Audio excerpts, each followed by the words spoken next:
Hello, my dear friends. Welcome back to the chapters or lessons of the gravity. Okay. So in the previous video, we have studied that what is free fall and how free fall creates. Okay, or how what is the definition of free fall? What is actual free fall? We have studied in the previous video.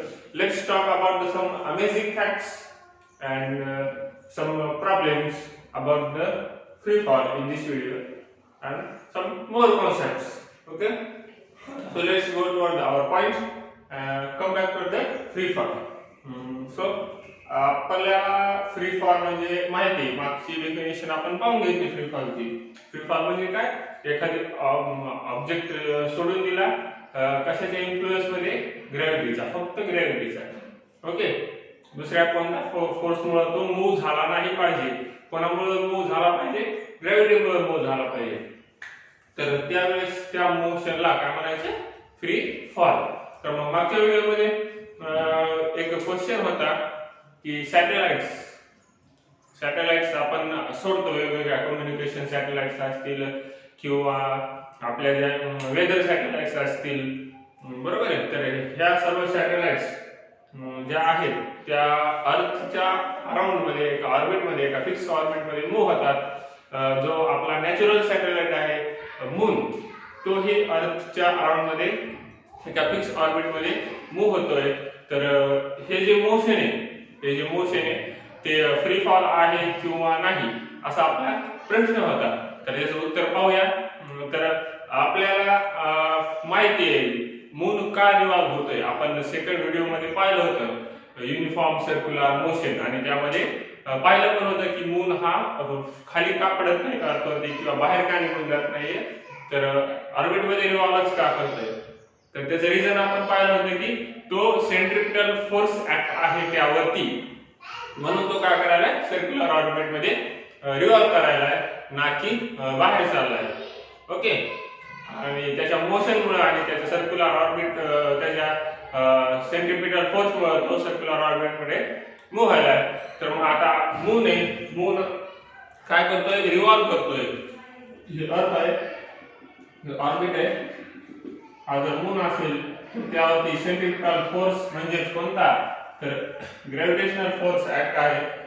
Okay, तो किती आहे? Gm mass of the moon upon d square. Okay, so एवढा centripetal force आहे त्या moon वरती. आता moon revolve करायला फक्त ह्या फोर्समुळे, दुसरा फोर्स आहे का तुम्ही म्हणता सर सेंट्रिफ्युगल फोर्स आहे, तर तो इक्वल असतो याच्याच ऑपोजिट डायरेक्शन मध्ये, बरोबर आहे. आणि तो फोर्स पण एक प्रकारचा अर्थचा ग्रॅव्हिटेशनल फोर्स सारखाच आहे, सेम टू सेम. आणि तो कशामुळे तयार झाला? या सेंट्रिपिटल फोर्स मुळे तयार झाला. हा नसता तो तयार झाला नसता. आणि दुसरी गोष्ट की तो सर्क्युलर ऑर्बिट मध्ये रिव्हॉल्व करायला म्हणून सेंट्रिफ्युगल फोर्स तयार झालाय. बॉलचं एक्झाम्पल बघा, मग आपण सेकंड व्हिडिओ मध्ये पाहिलेलं, तो प्रॉप घेऊन गोल गोल फिरवला होता मी बॉल, आठवतंय का? बरोबर आहे. तर त्या प्रॉप मध्ये काय झालं की तो बॉल ज्यावेळेस मी वरती फिरवत असताना वरती नेऊन जर मी सेंट्रिपिटल फोर्स त्याचा सोडून दिला तर काय होईल? त्याचा सेंट्रिफ्युगल फोर्स काम करेल का? नाही करणार, तो खाली येईल वापस. का? तर त्याचं मोशन बंद झालेलं आहे. मोशन चालू असतं तरच सेंट्रिफ्युगल फोर्स ऍक्ट झाला असता, नाहीतर तो खाली येईल किंवा जागेवरच थांबून राहील. जर फिरणं बंद केलं, असा फिरवणं बंद केला तर तो बॉल खाली जाऊन जागेवर थांबून राहील, बरोबर आहे. तर तो सेंट्रिपिटल फोर्स मुळे काय व्हायला? सेंट्रिफ्युगल फोर्स तिथे जनरेट व्हायला, बरोबर आहे. पण तो ऍक्च्युअल मध्ये मूव्ह कोणामुळे व्हायला? सेंट्रिपिटल फोर्स मुळे मूव्ह व्हायला. तर ते मोशन चालू असताना त्यावरती मून वरती किंवा त्या सॅटेलाइट वरती, जी कोणती सॅटेलाइट असेल, दोघं पण सेम वर्क करायला, मून आणि सॅटेलाइट सर्क्युलर ऑर्बिट मध्येच मूव्ह करायले आणि त्यांच्यावरती सेंट्रिपिटल फोर्स होते. आणि तो कोणता? ग्रॅव्हिटेशनल फोर्स आहे, बरोबर आहे. सेंट्रिपिटल फोर्स दुसरा कोणता आहे का तिथे? नाही, ग्रॅव्हिटेशनल फोर्स आहे. आणि मग एखादा ऑब्जेक्ट जर ग्रॅव्हिटेशनल फोर्स मुळे मूव्ह होत असेल, आपण डेफिनेशन पाहिली होती, तर त्या ऑब्जेक्टच्या मोशनला काय म्हणायचं? Free fall. मग हे पडत जरी नसले, मी तुम्हाला मागच्या डेफिनेशन मध्ये सांगितलं होतं, जर ते फॉलिंग ऑब्जेक्ट जरी नसला पण मूव्ह जरी व्हायला फक्त ग्रॅव्हिटेशनच्या इन्फ्लुएन्स मध्ये, दुसरा कोणताच फोर्स नाही, तर त्याला फ्री फॉलच म्हणायचं, दुसरं काही नाही. मग हा आपल्याला खाली पडताना जरी दिसत नसला तरी हा मोशन मध्ये आहे आणि मोशन मध्ये कोणामुळे आहे तर हा ग्रॅव्हिटेशनल फोर्स मुळे मोशन मध्ये आहे आणि त्यामुळे या मूनच्या मोशनला या मूनच्या सर्क्युलर ऑर्बिट मधल्या मोशनला आपल्याला फ्री फॉलच म्हणता येईल, दुसरं काही नाही. हे सर्क्युलर ऑर्बिट मधलं मोशन एक प्रकारे फ्री फॉलच आहे. ओके, आणि मूनचं सांगितलं वेगवेगळ्या सॅटेलाइट जरी असल्या तरी त्या फ्री फॉलच आहेत. अर्थ पण एक प्रकारे फ्री फॉलच आहे सनच्या अराउंड भोवती. Okay, so this is about the question in the previous video. Now who discovered this free fall and how its proof found. Okay, so एकदा गॅलिलिओ आपण पाहिलं होतं, गॅलिलिओचं नाव सेकंड व्हिडिओ मध्ये ऐकलंय तुम्ही आणि आधी पण माहिती आहे बऱ्याच जणांना गॅलिलिओ कोण होते.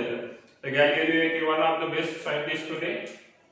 तर त्यांनी 1590 मध्ये एक एक्सपेरिमेंट करून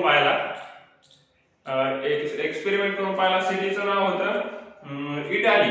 बरोबर आहे, इटलीमध्ये इटली सिटी ऐकली असेल तुम्ही, इटाली. त्या ठिकाणी द लिनिंग टावर ऑफ पिसा आहे. त्या ठिकाणी द लिनिंग टावर ऑफ पिसा, झुकता मनोरा ऐकला असेल मराठीत, झुकता मनोरा. हा, असा वाकडा आहे थोडासा, असं काहीतरी. जर अर्थ असेल तर असलं काहीतरी त्याचं कन्स्ट्रक्शन आहे बघा.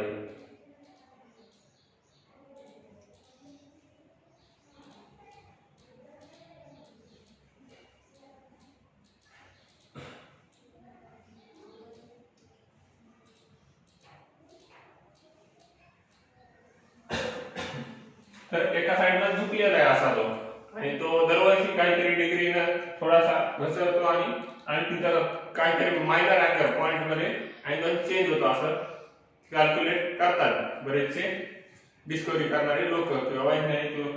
हे ते कॅल्क्युलेट करतात, जोपासून तयार झाले त्यावेळेस असा नव्हता, तर ते नंतर असा होतो, त्याचा अँगल एवढा झालेला आहे असं म्हटलं जात आहे वेगवेगळ्या थिअरीज मधून, वेगवेगळ्या डिस्कवरीज मधून. ओके, सो तर याच्यावर जाऊन एक्सपेरिमेंट करतात. त्याच्या अगोदर त्याने करून पाहिला की बॉल सोडून पाहिला, तर त्यांनी सांगितलं यावरती दुसरा कोणता फोर्स नाही. मग त्यानं सांगितलं की याला फ्री फॉल करायचं. ओके, तर फ्री फॉल गॅलिलिओने ही डेफिनेशन डिस्कवर केली. फ्री फॉल अगोदर नव्हता का होता, अगोदर बॉल पडत होता, अगोदर ऑब्जेक्ट पडत होते सोडून दिल्यावर.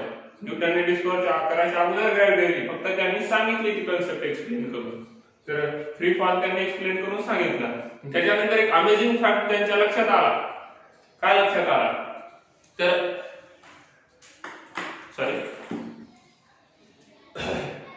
हे दोन ऑब्जेक्ट आहेत. हा थोडासा हायली मासिव याच्यापेक्षा, हा लेस मासिव आहे आणि हा हायली मासिव आहे थोडासा. ओके, हे फील करू शकतो आपण. हायली मासिव आहे, हा लेस मासिव आहे. असे तुम्ही पण दोन ऑब्जेक्ट घ्या, एक हायली मासिव घ्या, कोणता पण, गोलच असावा असं नाही, चौकोनी त्रिकोणी पंचकोनी षटकोनी कोणत्या पण, कोणत्या कोणी नसला तरी वाकडा तिकडे असला तरी चालेल. फक्त एक हायली मासिव घ्या, एक लो मासिव घ्या. ओके, सो दोन ऑब्जेक्ट घ्यायचे आणि त्यांना ऍट अ टाइम सोबत रिलीज करायचं.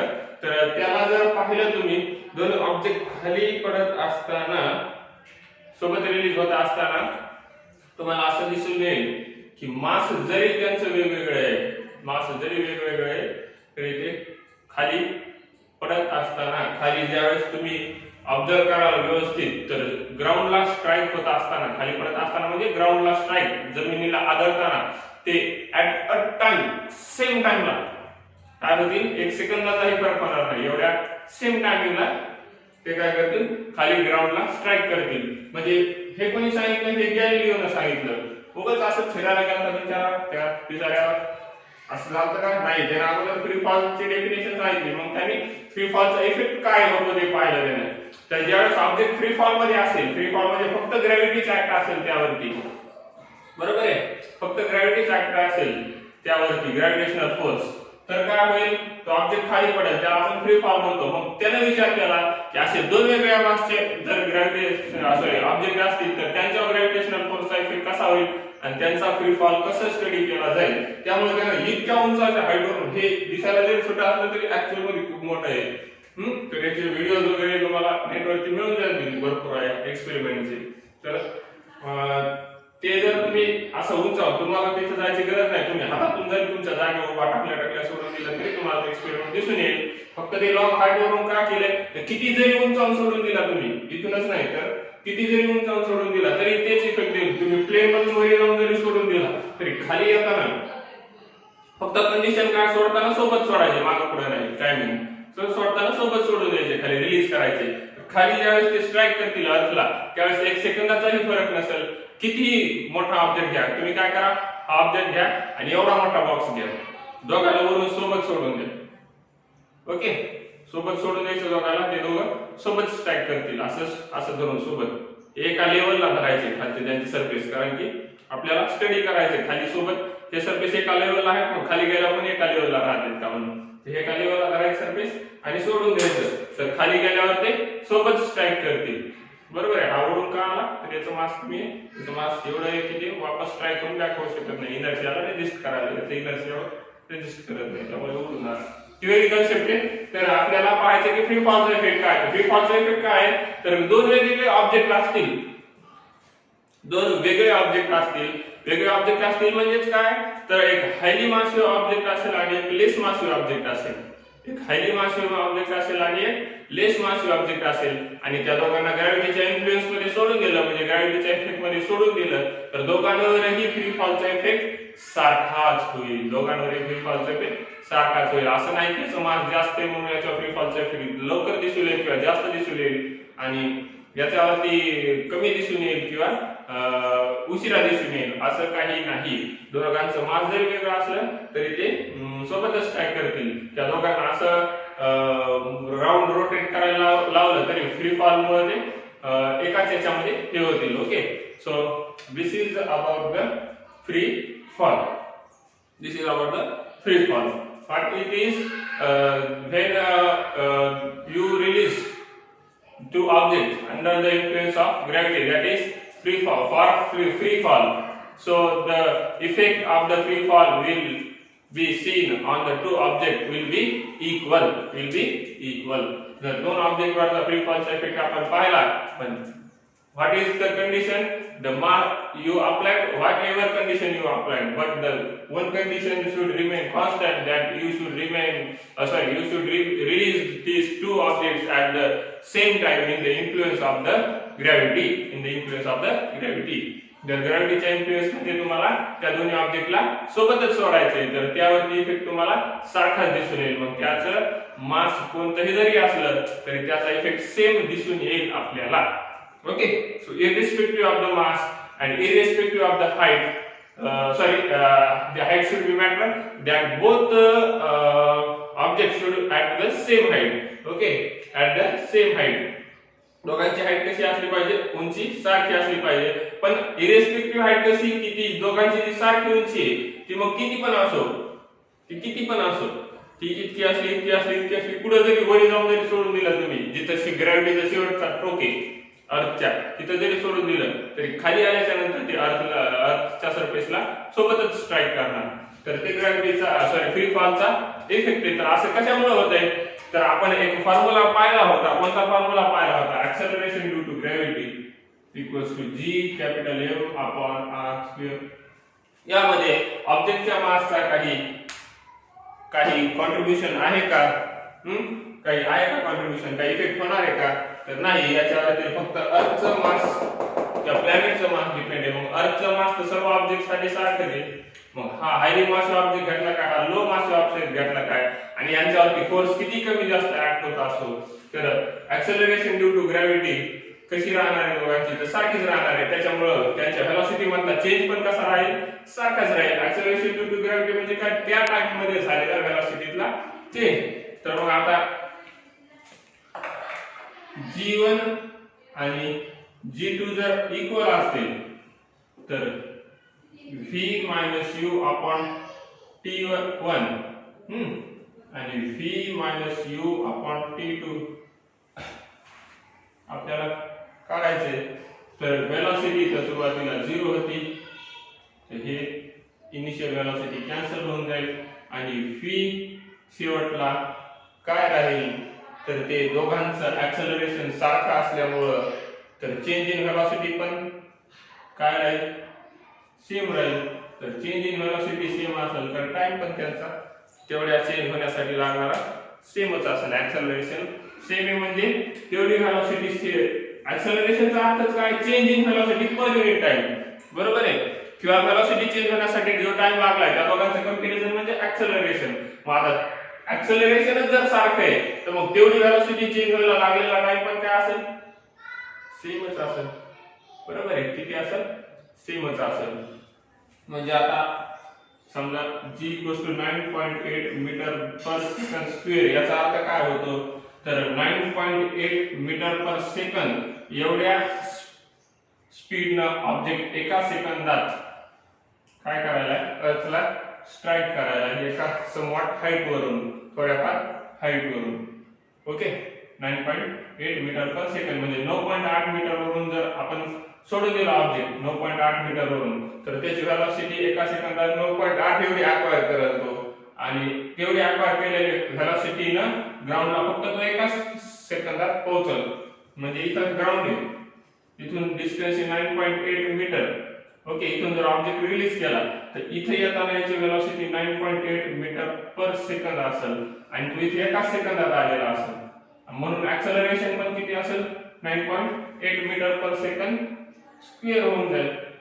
व्हेलॉसिटीलाच याने डिवाइड करायचं. ओके, मग ऑब्जेक्ट कोणता जरी असला तर जी ची व्हॅल्यू बदलणार आहे का, नाही. मग जी ची व्हॅल्यू जर बदलला नाही तर त्याच्यासाठी लागणारा टाइम तेवढाच असेल. मग एवढी हाईट असो, एका सेकंदाला लागणारी 9.8, किंवा मग हाईट वाढवली, किती जरी वाढवली तरी फक्त टाइम डबल होत चाललाय, बरोबर आहे. पण दोघांसाठी लागणारा टाइम काय होईल, सेम होत जाईल, बरोबर आहे. दोघांसाठी लागणारा टाइम सेम होत जाईल. मग ऍक्सेलरेशनच सारखं आहे तर दोघांसाठी लागणारा टाइम पण कसा असेल, पोहोचण्यासाठी सारखा असेल. मला सांगा, दोघं जण मोटरसायकलवर निघाले तर एका गावाला आणि त्यांचं ऍक्सेलरेशन सारखं आहे. ऍक्सेलरेशन सारखं आहे म्हणजे काय, स्पीड सारख्या अमाउंट मध्ये चेंज करायला दोघं जण. यानं 30 केली की त्याच्या सोबतच तो पण काय करायला 30 च्या स्पीडनं चाललाय. नंतर त्यानं 60 केली, त्यानं सेम टाइमला त्यानं पण 60 केली. त्यालाच आपण म्हणून ऍक्सेलरेशन सारखं नाही. ऍक्सेलरेशन सारखं म्हणता येतं नाही. त्याच टायमिंग मध्ये तेवढीच व्हेलॉसिटी बदलली पाहिजे, त्याला आपण ऍक्सेलरेशन सारखं म्हणतो. तर मग दोघं जण सोबत स्पीड बदलायला येतात आणि म्हणजे त्यांचं ऍक्सेलरेशन सारखं आहे. मग ते इथून निघाले, मग किती जरी लांब जायचं असलं तर कसे पोहोचतील त्या गावाला, त्या व्हेकलनं सोबतच पोहोचतील. मग ते व्हेकल कोणतं असं, जीपनं गेला का, ऑटोने गेला का, रिक्षाने गेला, ऑटो रिक्षाने गेला का, मोटरसायकलवर गेला का, सायकलवरती गेला का, प्लेनने गेला, रेल्वेने गेला, हे मॅटर करत नाही. दोघांची स्पीड जर सारखी असेल, आता रेल्वेने गेल्यावर लवकर का पोहोचल बसपेक्षा, कारण की बसची स्पीड कमी असते, याची जास्त असते. पण बसनं तेवढ्या स्पीडनं ट्रॅव्हल केलं तर मग काय होईल, दोघं सोबतच पोहोचणार ना, बरोबर आहे. डिस्टन्स एकच रूटच आहे समजा, सोबतच आहे. बसचे ट्रॅक रूट जो आहे त्याच्या पॅरललाच रेल्वे रूट आहे आणि त्याच रूटनं त्या दोघांना जायचं, त्याच रूटनं, वेगळ्या रूटनं नाही. म्हणजे ती झाली आपली हाईटची कंडिशन. हाईट सारखी असली पाहिजे म्हणजे जो रूट सेम असला पाहिजे. ओके, आणि अंतर तेवढंच आहे त्या दोघांचं, बरोबर आहे. आता असं एका फ्री फॉल मध्ये एक वरी चाललाय, खाली चाललाय, म्हणून मी म्हणलं रूट सेम असला पाहिजे. आणि हाईट दोघांची आपण सारखी घेतो म्हणजे अंतर एकाच गावाला चाललेत त्या दोन्ही, रेल्वे आणि एक बस. मग आता काय केलं आपण, रेल्वेची स्पीडला बसची स्पीड मॅच केली. काय होईल, दोघं ह्या बसमधून जाणार मित्र आणि ह्या रेल्वेतून जाणार मित्र तिथं काय पोहोचतील, सोबतच पोहोचतील. सेम इथं जे जर ऍक्सेलरेशन सारखं असेल, कोणत्याही ऑब्जेक्टला ऍक्सेलरेशन चेंज होणार आहे का, जी नाही, 9.8च राहणार आहे मीटर पर सेकंड स्क्वेअर. मग तो ऑब्जेक्ट किती जरी उंचावून, सोबत जर दोन ऑब्जेक्ट सोडून दिले, मास कोणतं जरी असलं तरी खाली पोहोचायला टाइम काय लागणार आहे, सारखाच लागणार आहे. म्हणजे ते ग्राउंडला सोबत स्ट्राईक करतील. तर this is about the acceleration due to gravity effect. Okay, and this is about the free fall. Okay, so let's go toward our next point.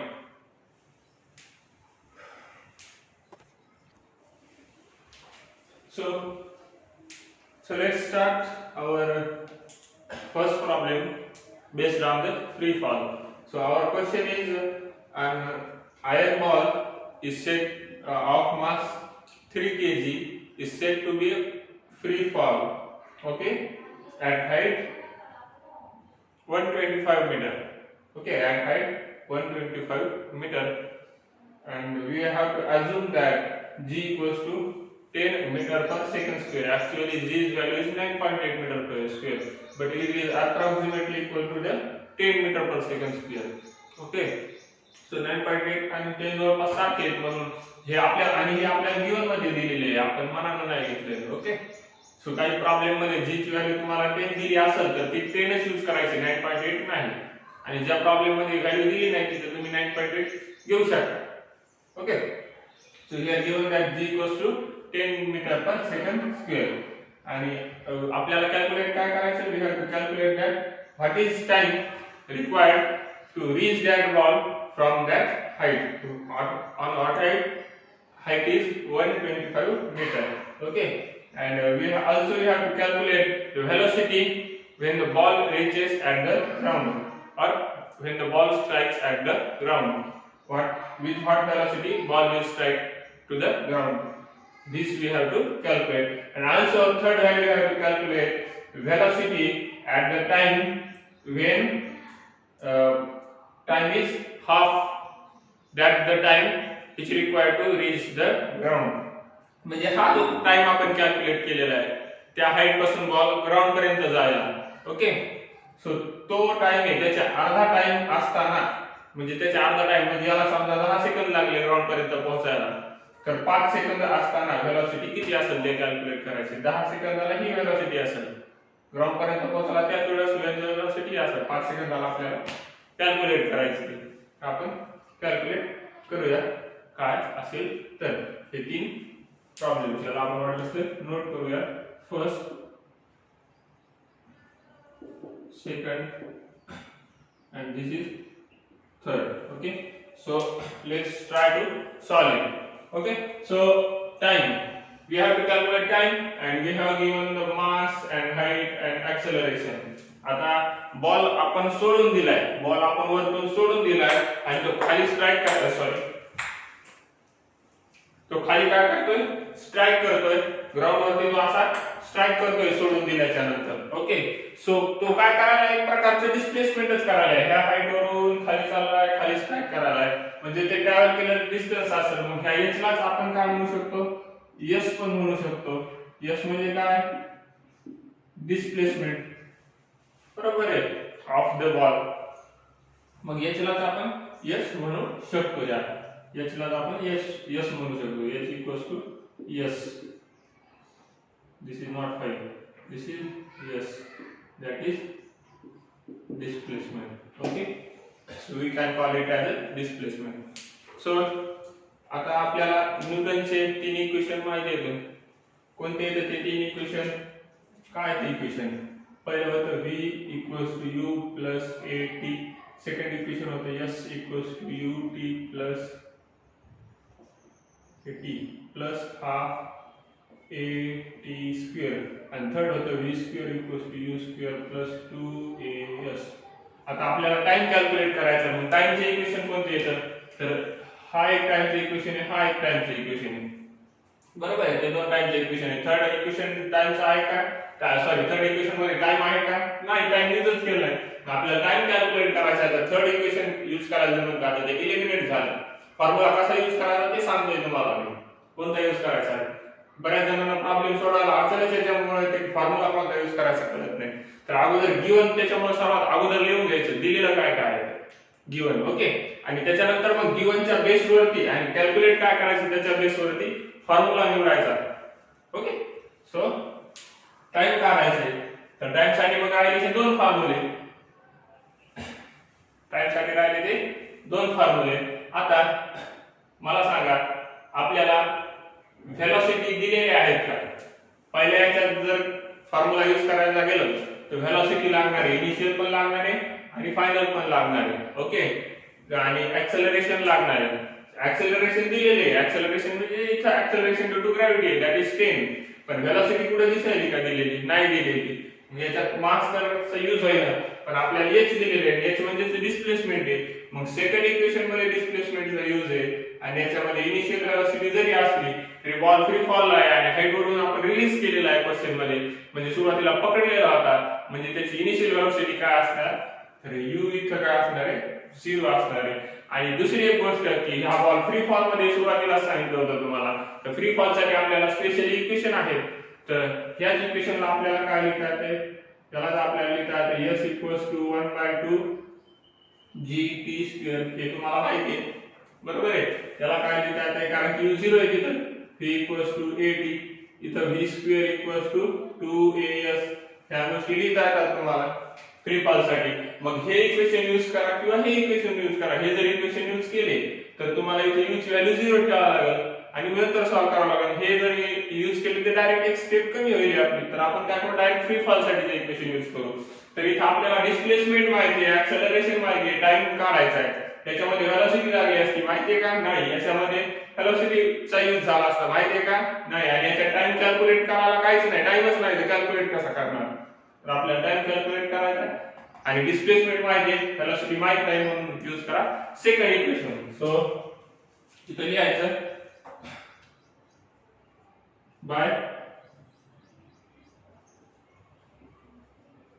Newton's second, हे स्पेलिंग मध्ये लिहायचं तुम्ही पूर्ण. Second equation of motion under the free fall, under the free fall. Okay, हे आपल्याला use करायचं by Newton's second equation of the motion under the free fall by using करार procedure. So what is that equation? That equation is s = 1/2 gt². Okay, gt², and use that the value that given in the equation. So कोणती value दिलेली आपल्याला, s दिलेली आहे, म्हणजे height किती दिलेली आहे, तिचा डिस्प्लेस व्हायला 125 बरोबर आहे. 125 = 1/2 is 1/2 आणि g दिलेलं आहे 10 आणि कॅल्क्युलेट करायचं t, तर t चा स्क्वेअर होऊन जाईल इथं बरोबर आहे, t चा स्क्वेअर होऊन जाईल. तर हे काय होईल, तर जी टर्म काढायची ती एका साइडला ठेवा, बाकीच्या दुसऱ्या साइडला पाठवून द्या. तर इथं राहील फक्त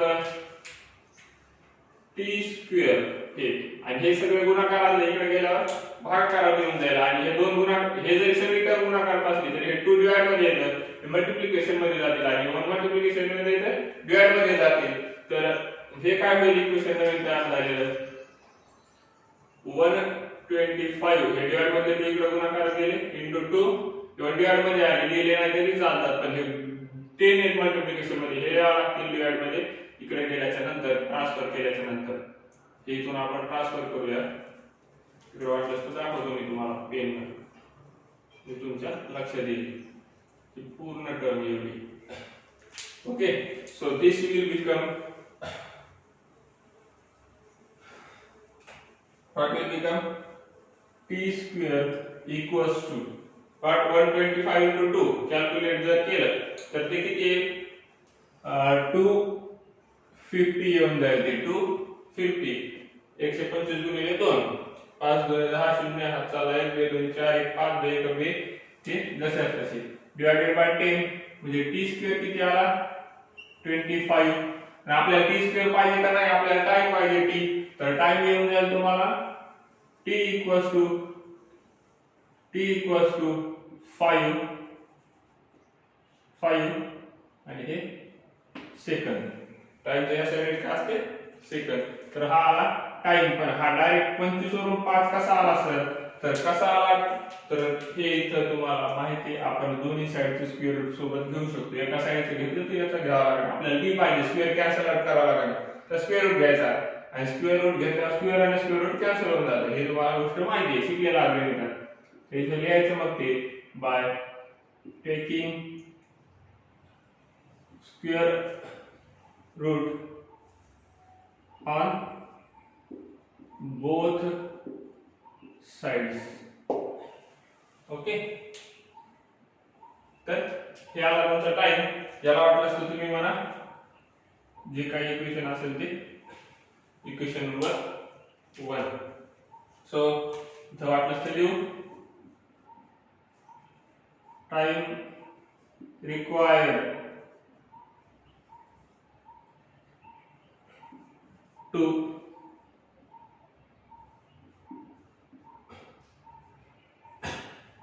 strike the ball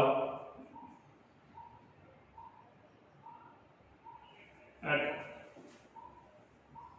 ground from given height. किती आला है तो is how much is that time? 5 seconds. Okay, 5 seconds. This is our statement. So we have calculated our first term. Now let's calculate the second value that we have required. What? The v at the time after 5 seconds. Okay म्हणजे काय ग्राउंडला strike केल्यावर ग्राउंडला strike करायला time किती राहिला 5 सेकंदचा. आता time माहित झाला आपल्याला आणि वेलोसिटी परत हेच तीन इक्वेशन किंवा हे तीन इक्वेशन कोणते यूज करा. तर तीन पैकी कोणते इक्वेशन काढता तुम्हाला. आता वेलोसिटी कशात आहे फायनल वेलोसिटी u पाहिजे का आपल्याला u तर पाहिजे 0 आहे. फायनल वेलोसिटी कॅल्क्युलेट करायची म्हणजे स्ट्राइक करतानाची. तर हे इक्वेशन एलिमिनेट होऊन जाईल या ठिकाणी. आता हे यूज करायला जमन का अगोदरच्या असतील तर आता करायला जमन का नाही. हे दोन्ही इक्वेशन यूज करायला जमणार नाही दोन्हीपैकी कोणतं. तर राहिले आता ह्या दोन्हीपैकी एक आणि ह्या दोन्हीपैकी एक कोणताही यूज करा म्हणजे हे दोन राहिले. तर आता त्या दोघांना कोणतं चूज करायचं तर त्या टर्म आपल्याला माहिती त्या चूज करा. आता दोन्ही पण करू शकता तुम्ही तसं काय नाही. आता याच्यात v कसं माहिती आहे u माहिती आहे 0 आहे a माहिती आहे 10 आहे टाइम माहिती आहे तुम्हाला किती लागणार आहे 5 सेकंद. आणि याच्यामध्ये कसं v स्क्वेअर अगोदर कॅल्क्युलेट करावं लागेल मग स्क्वेअर रूट घ्यावं लागेल. तर हे थोडा अवघड आहे कारण अवघड आहे म्हणण्यापेक्षा लेंथी आहे थोडंसं आपल्याला स्क्वेअर रूट घ्या हे करा त्याच्यापेक्षा हे सोपं आहे. डायरेक्ट v मिळाले आपल्याला अगोदर इथं v स्क्वेअर घेऊन स्क्वेअर रूट घ्यावं लागेल. हे v मिळाले तर आपण हे यूज करू. आपल्याला टाइम पण माहित झाला आता टाइम लागणार आहे पण टाइम पण माहित झाला. त्याच्यात जर टाइम माहित नसता तर मग आपण हे यूज केला असता कारण ऍक्सेलरेशन माहिती डिस्प्लेसमेंट माहिती डिस्प्लेसमेंट आहे 125 आणि आपल्याला u तर माहिती 0 आहे v स्क्वेअर काढून आपण मग स्क्वेअर रूट घेतला असता. पण यानं जरी काढलं आणि यानं जरी काढलं तरी सेम आन्सर यायला पाहिजे. तर आपण पाहूया काय होतंय तर आन्सरचं. तर v ची व्हॅल्यू कॅल्क्युलेट करायची आहे आपल्याला. तर हे झालं first answer. Okay this is for the first इथे लिहा वाटलं असतं. आता सेकंड साठी याच्यातलं सेकंड पहिल्या क्वेश्चन मध्ये वेलोसिटी. सो त्यासाठी कोणता इक्वेशन यूज करायचा आपल्याला फर्स्ट इक्वेशन तो इथे लिहायचा बाय युजिंग न्यूटन्स फर्स्ट हे वर्डिंग मध्ये लिहा तुम्ही इक्वेशन फुल वर्डिंग मध्ये of motion for free fall. Okay so आपल्याला यूज करायचे Newton's first equation of motion for free fall. What is that equation for free fall. So कारण की object freely falling होता है तो v इक्वल्स टू काय आहे a into t t.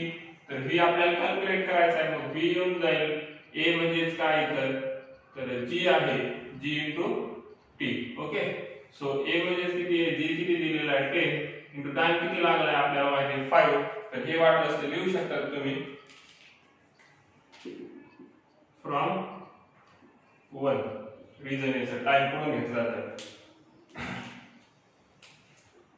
Okay so हे झालं 50 v ची व्हॅल्यू आणि वेलोसिटी कशामध्ये असते मीटर पर सेकंद मध्ये. सेकंड स्क्वेअर जमल का वेलोसिटीला नाही ते ऍक्सेलरेशनची युनिट आहे. तर ही आली तुमची velocity at the time of striking the ground. Okay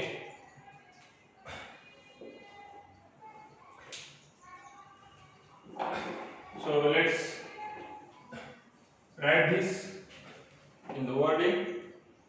So what we have calculated that v equals to 50 meter per second. So let's write this in the wording.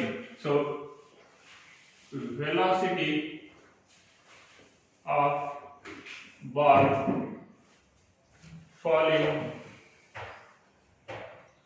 falling freely at given height, or from given height, from given height at the time of striking or hitting the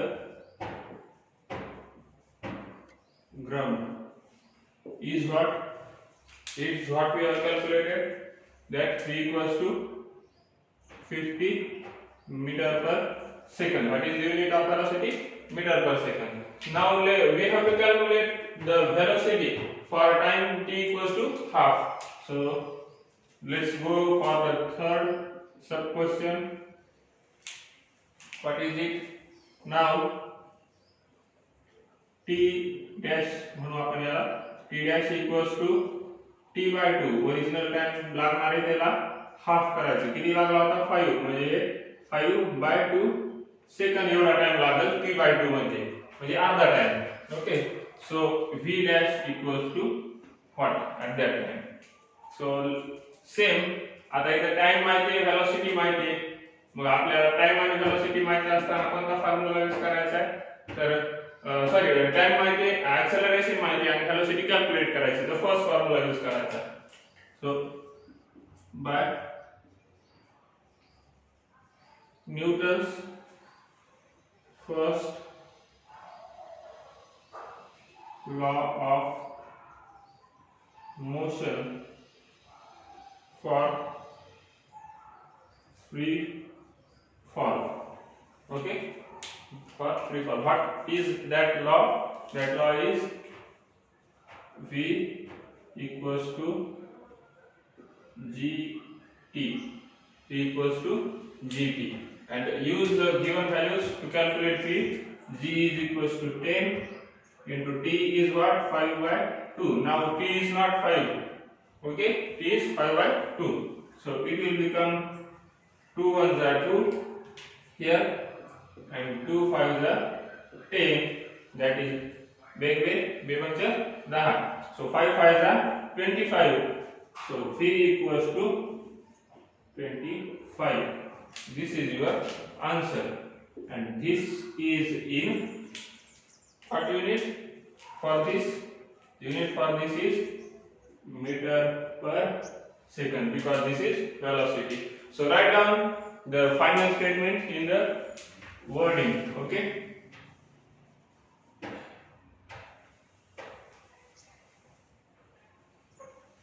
write down final statement in the wording.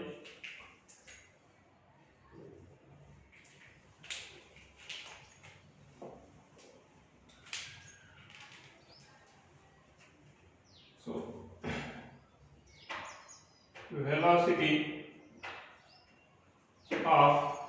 velocity of ball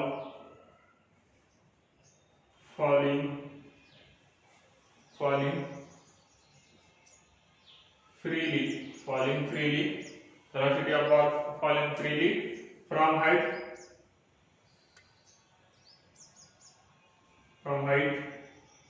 from given height at time half to required strike the ground is, what is velocity at that time? We have calculated 25 meter per second. Okay, so this is your answer right here. Which, okay, so this is your problem for the free fall. Given that mass, height and acceleration due to gravity, but there is no necessity of the mass you seen throughout the problem. Okay, we also know free fall is irrespective of the mass. So there is only necessity of the height and acceleration due to gravity to calculate these all three terms. What three terms? The time required to strike the ground, the velocity at the time of striking the ground, and the velocity at the time half of the time required to the striking ground. These three terms we have calculated only using the height, that is the displacement, and acceleration due to gravity, that given is 10 meter per second square, and with no necessity of the mass. So there is no any work of the mass, or no any contribution of the mass in the free fall.